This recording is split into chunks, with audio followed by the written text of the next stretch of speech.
Hi there, my name is Andrea, and today I'm going to be talking about Dua Lipa's Future Nostalgia album. Back in March 2020, rough time. Okay, very rough time. So pretty much a year ago, I did a reaction to the Future Nostalgia album. It was a really rough time for any artist to put out music, and honestly, I'm so happy that this album has done so well. Just 2 weeks ago at the Grammys, Future Nostalgia won Best Pop Vocal Performance.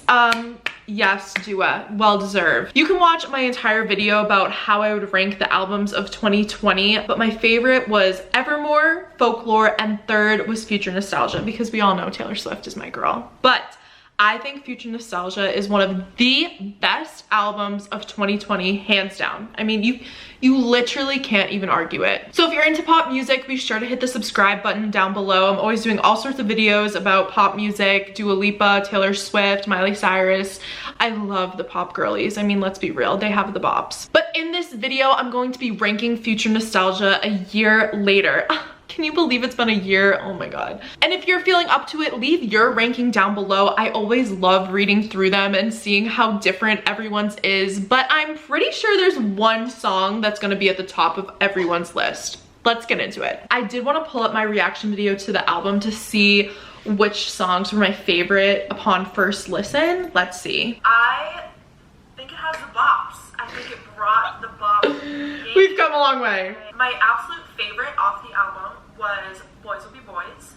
And then I think my second favorite was Future Nostalgia. I'd have to like go through and really listen again to rate my third, but just looking at it, I think it would be Levitating. I really liked that one.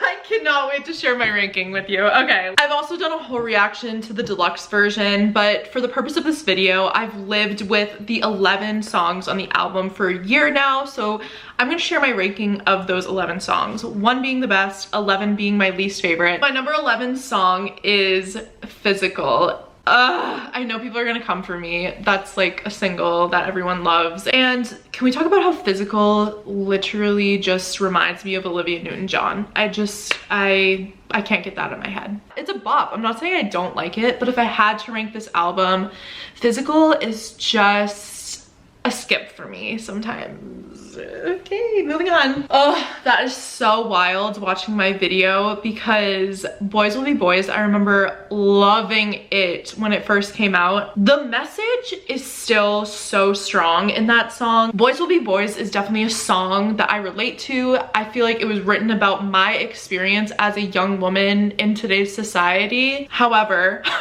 it is so serious, and it is kind of like a slower song on the album, so I do sometimes skip it, and that is why it is my number 10 on this list. I really respect and appreciate the lyrics. It resonates with me so much, but I love the dance songs on this album. They just make me feel so happy. Number 9 on my ranking is gonna have to be Love Again. This ranking was kind of tough because I do love all the songs, although I feel like I do skip some occasionally. I really do enjoy every single song. Love Again just doesn't do as much for me as some of the other songs on the album, and that is kind of why I ranked it so low. Number 8, oh my god. People are gonna come after me. But number 8 on my list is Don't Start Now. Don't show up, don't come out, just don't. I love the empowerment behind this song. I think why it's ranked kind of lower for me is because it was a single and I heard it so much. I was kind of like, all right, but let's just all be on the same page here. Don't Stop Now hits every time. Just doesn't compare to some of the ones in my higher ranking. Number 7 on my list, which I did reaction videos to this music video and everything, but Hallucinate is my number 7. Why it is that ranking? I feel like it didn't fit the bottom of my list, but didn't fit the top, and that is why it's in the middle. Like, I don't skip it, but I don't jump to listen to it, if that makes sense. So I'm kind of like on a scale right in the middle, you know? Again, I just want to say I cannot believe it's been a year. Like, these songs have got me through a lot, okay? When I'm feeling down, when I'm feeling angry, you know, turn on these songs. Instant happiness, instant dancing. Thank you, Dua Lipa. Number 6, and I remember really liking this song. Like, I think the ones I mentioned earlier were like my top 3, and this would have been number 4 on my first reaction. And that is number 6, Good in Bed. Good in Bed is just so catchy when she's like, bad, bad, bad, bad, bad. A perfect example of a pop song. Bad, we drive each other mad. Like, all the words rhyming. It's so easy, but it just is so catchy and makes me want to listen to it over and over and over again. Number 5, we're in the top 5. Number 5 is going to be Break My Heart. I feel like TikTok really is what bumped this one up the list for me. It's also a song I love to listen to in my car because it's kind of one you can like drive and like, you know, shoulder dance to. I think I did do the TikTok trend with it. I could be wrong, but you probably don't want to see that anyways. It's probably very embarrassing. You want to talk about a catchy song? Let's talk about number 4 on my ranking, which is Pretty Please. Pretty Please, I need your hands on me. Yes. I think what really stands out to me in this song is the production, like the background, like whatever that is. How many times am I gonna say catchy in this video? I mean, that is why it's one of my favorite albums of the year. Now, top 3. My number 3 song of my Future Nostalgia ranking, can you guess it, is Cool.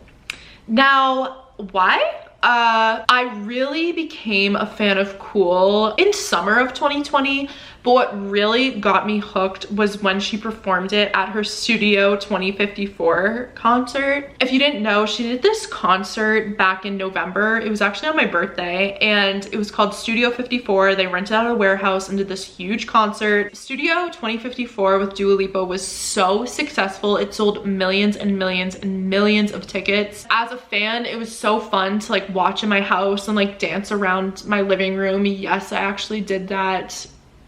I really miss concerts, okay? But the part where they're roller skating like around Dua, I'm not kidding you. I went out and bought roller skates so I could roller skate around to that song. I'm not a roller skater, by the way. I'm very clumsy, but that performance, amazing. It was so funny watching my reaction video because my 2 top songs have not changed, which I find really interesting. So my number 2 song off of Future Nostalgia is Future Nostalgia. I think this song is incredibly underrated. Just how it starts when it's like, future, da na na na na.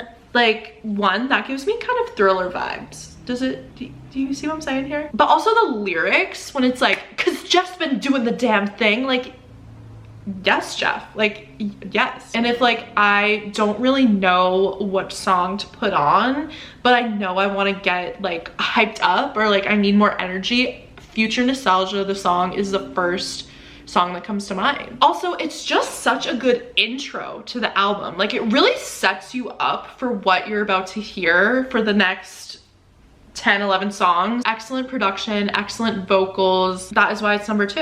If you didn't guess it by now, my number 1 song off of Future Nostalgia is still Levitating. We can all agree. I think we can all agree that is the best song on the album. If you're feeling sad, no, turn on Levitating, you'll be fine. You'll be fine. Levitating just hits every damn time. The part when she's like, you want me, I want you, baby, my sugar boo.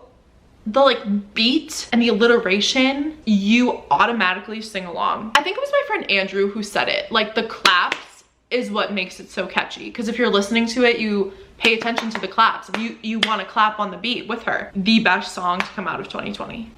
The best pop song, like pure pop. Levitating is my absolute favorite Dua Lipa song, I think, ever. So that is my ranking. And really quick, I just want to take a moment to kind of talk about how wild it is how successful her sophomore album was. If you don't really keep up with music stuff, well, let me tell you, a sophomore album, an artist's second album, kind of makes or breaks their whole career. I'm not saying if your second album doesn't do well, you'll never do well in the music industry, but that's kind of like a known trend that tends to happen. The fact that this is her second album and it has broke so many records, it's won awards, it's so well received by fans and the overall general public, like people who aren't, I wasn't really a huge Dua Lipa fan before this, but now I'm obsessed with her and her music. I think this is not even the peak of Dua Lipa's career. I think we are going to see so much more from her. She's gonna just skyrocket. She's gonna levitate out of here.